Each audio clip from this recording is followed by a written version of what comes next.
Hey everyone, let's start healing. I'm Adrianne Murchison and welcome to episode 103 of the Let's Start Healing podcast. We have more in common than we think, and what we have in common can change the world. Wow, in a couple of days I have a birthday, and it has me reflecting on my mom and what it must have been like for her in the days leading up to my birth. I think about this because my mom poured so much love into me, and she always told me how much she had prayed for a daughter. And I had two older brothers who passed away in recent years, and she also was pregnant with a son, her first child, who did not survive. So she would have had three sons before she got to moi. And I just have been thinking about her and also self-love, because with all the love that I got from both of my parents, self-love has been something that I have had to work towards in my life. And it came up in a recording of a future podcast that I'm going to bring to you, a future episode, the idea of self-love. And it's really something I think not everyone struggles with it, but many of us do and have had to work to get to a point of self-love. And for me, I'm like, why is that such a tough thing? I know why for myself, but when I think about God and what I know about God, and I know that God is love. God is love and nothing else. And we are an extension of God. God is inside of us. God's spirit is inside of us. God loves us in a way that we cannot measure. And so why have I had an issue around self-love? Again, I know why. I know what caused it in my human self. I had some experiences in my life of abuse, and that can do it. That can cause some lack of self-love. But what I know that's greater than that, that's bigger than that, is the love of God. As I say, it has had me thinking about this. Why is this such a struggle for us often in life? And whenever we see insecurity in other people, whenever we see someone project their stuff onto other people or to ourselves, that projection is a reflection of the lack of self-love that person has for themselves. A lot of people, when I say, or other people say, God is love, period. God is love. And they doubt that. And on some level, I must question it. If I have a lack of self-love, then on some level, I must question it. And that's not something that I want to do. I mentioned my mom and how she had told me that she had prayed for me. And a few years ago, gosh, it's probably been about 5 years ago now, I was really struggling with trying to let go of the pain of some of my past relationships and trying to just release some of that stuff. And so I was journaling and I was remembering that I am sacred. We are all sacred. If we are an extension of God, if God is inside of us, that makes us holy. That makes us holy. That makes our brother holy.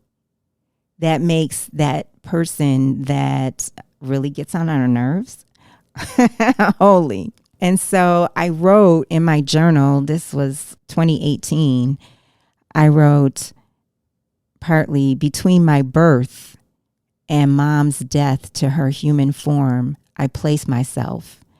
I am willing to love myself. I am willing to God myself, for God is love. Through God, I stand willing with my arms stretched out. I am willing to anoint myself to the sacredness of God. I am willing to anoint myself as the sacredness of God. I am that I am. I am sacred. I am a blessing. I am the answer to mom's prayer. I am enough. I am abundant. I am complete. Everything about me is sacred. Everything about me is enough. I anoint myself through God.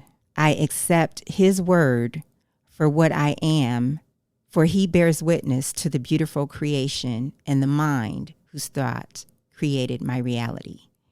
That last line is a quote from A Course in Miracles. So when I do get low in my spirit, I do fight to come back through journaling, prayer, reading. For me, it's reading Course in Miracles. I'll fight to come back through reminders of words of spiritual teachers. I might go listen to somebody on YouTube, which I pretty much do that daily. It could be Abraham Hicks, it could be Wayne Dyer, Michael Bernard Beckwith, but I do fight to come back. All of us have a personal struggle, and it is about that determination to remind ourselves of what we forgot. I think it's about that, to remind ourselves of what we forgot. And again, this podcast is about trying to simply convey that God is love. And I tell you, I'm dumbfounded by knowing this. And sometimes I can struggle with self-love. I do think, and this is a line from A Course in Miracles, that any experience that I perceive as negative or an obstacle in life, all of those things are lessons God would have me learn. Because if I had learned them already, if I already knew, for example, if self-love is something that I struggle with, then I'll have experiences that will call on me to have self-love, or else I will continue to struggle with them.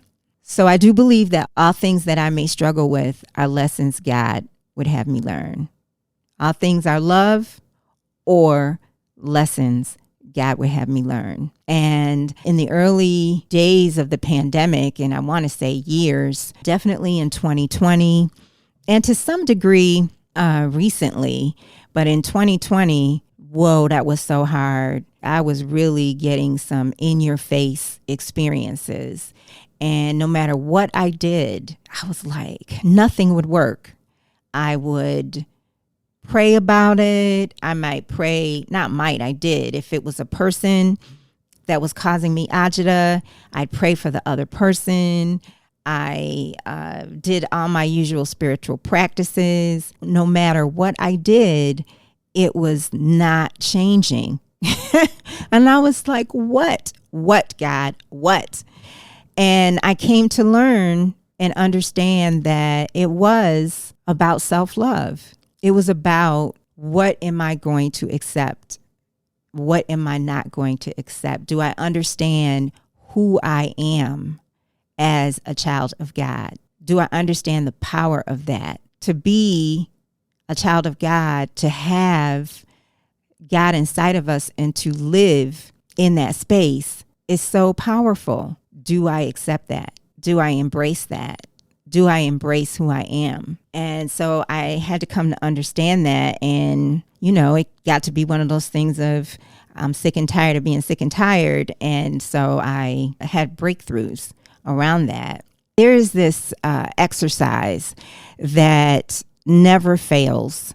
And to me, it really reflects the love of God, and it reflects how we are all one as a child of God, although we look at each other and we see people who are outside of our human selves and we think that we're all separate. Well, this exercise is called eye gazing, and it's something that I have been so into and loved since I discovered it. I first learned about it in 2010. I happened to see, just for a second, I was watching The View on TV, and this performance artist, I try to get her name right, Marina Abramovich, was on The View, and she was talking about a live exhibit she was having of herself at the Museum of Modern Art in New York. And it was just a little preview. And what it was she was sitting at a table and there was a person sitting across from her and they were just looking in each other's eyes. So I had to find out more. What is this? You can go and learn about this if you don't know about this already. Fascinating. There ended up being an HBO documentary about this. And so basically what she did was she just made herself available. And this space at the Museum of Modern Art was roped off.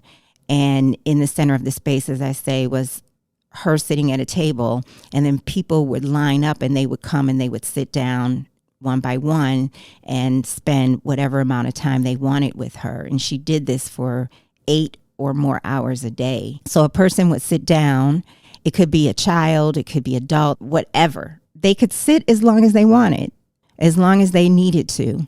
And they would just look into her eyes and she just made herself available. And they would get to a point where some people would come to tears because they were connecting with her spiritually. Some people would start laughing, not because they were uncomfortable, but because they got to a point of a connection that brought laughter. Some people would smile and nod because they got to a point of knowing. So I wanted to try this. One of my close friends and I decided to do it. And we sat across from each other and we did it a little differently. The idea is that one person is the giver of love and one person is the receiver of love. We decided to do it for 3 minutes each time. So one person's the giver. So she was the giver for 3 minutes. And then we stopped and we discussed. And then I became the giver. And so it was so amazing to me how God was so present in this experience. So when she was giving me love, I just let myself receive. I just was willing to let myself receive the love. And she looked so angelic. We were just looking in each other's eyes and these clouds, and I don't mean like clouds like, oh, it's a stormy, rainy day. I mean like these loving clouds appeared around her face. And the more love that I was receiving, the more the clouds would start obscuring her face. It was like the clouds were the power of God. It was incredible. It was really incredible. And then when I gave her love, it was so interesting because in life, she is a giver. She's a giver. She wants to help anyone in need. And so what was coming out when I was giving her love and she was making herself available to receive, she was resistant to it. And I could see negativity arising in her. I could see resentment arising in her. And me, in my willingness to give love, I was receiving these messages from God in my thoughts. And I just started speaking in my thoughts, not out loud, these messages of love to her. I just started saying in my thoughts how much I loved her, how much I'm always here for her, not as myself as Adrianne, but as a voice for God.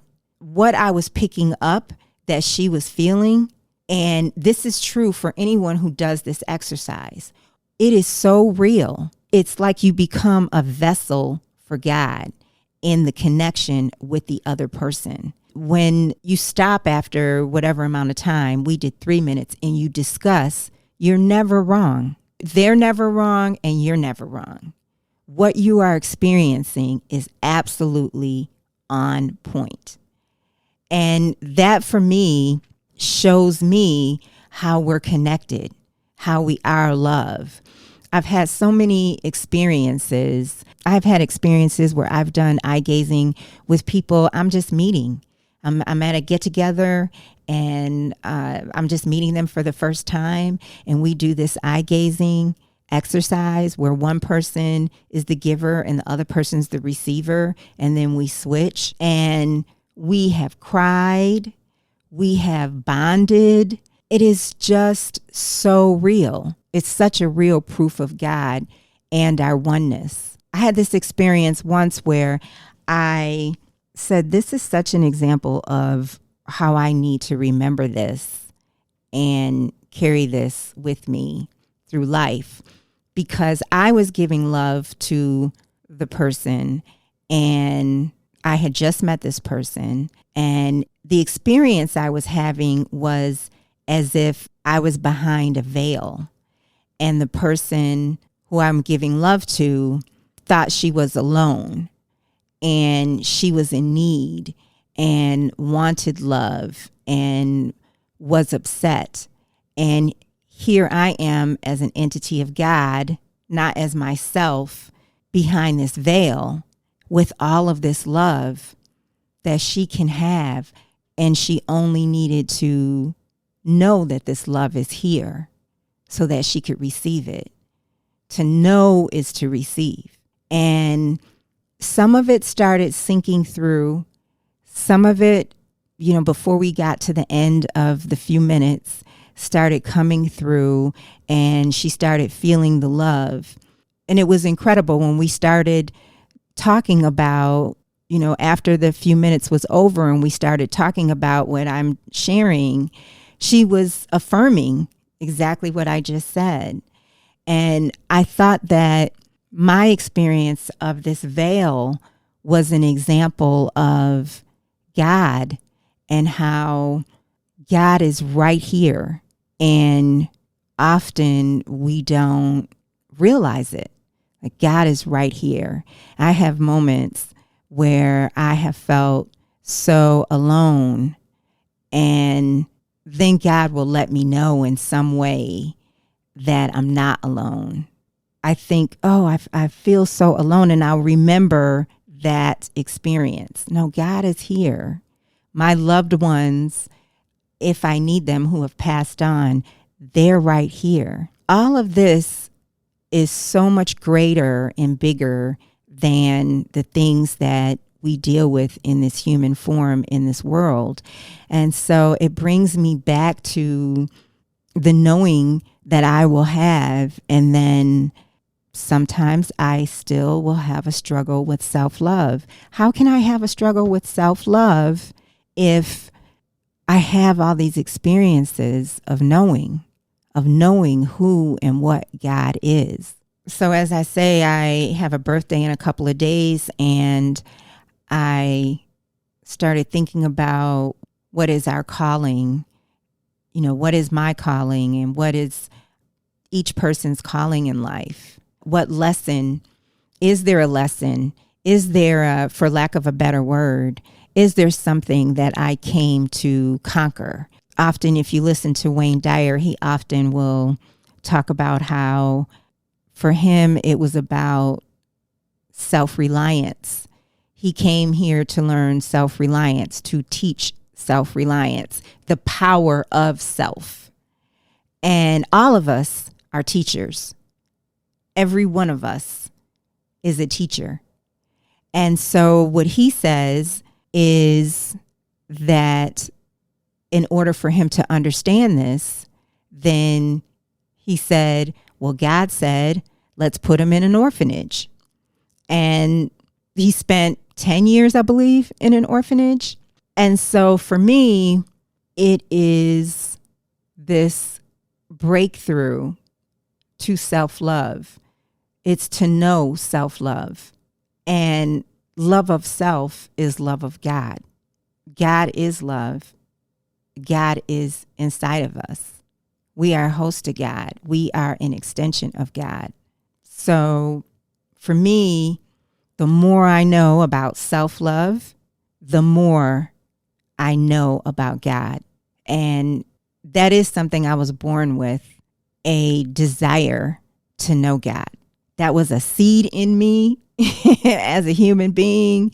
And as these years have gone by to this point in my life, it's only gotten larger and larger and larger, that seed of desire to know God. So I am going to end with just a couple of words from this book that I love, and it speaks to blessings and who we are, and it speaks to blessings as in miracles. So I'm going to use the word miracles, but it's blessings. And it's titled, I Am Entitled to Miracles. That's the name of this lesson in this book.